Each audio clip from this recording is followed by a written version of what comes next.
na natin yung niluluto kong fried chicken kong luto na siya. Ayun. Luto na.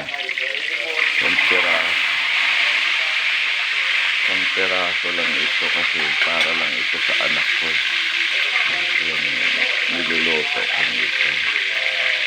Ayaw niya kasi ng yung toasted masyado yung fried chicken. Gusto niya yung lang, kaya kailangan pag nagluluto ako ng fried chicken, alalay lang siya sa apoy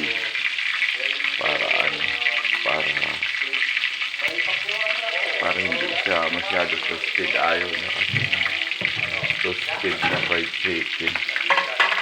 Saka ayaw niya yung nilalagyan ng harina. Aahonin na natin ito mga lods kasi lutong-luto na ito. Yung fried chicken. Ayan siya, oh. Ayan, lalagay na natin siya sa tapos patay na.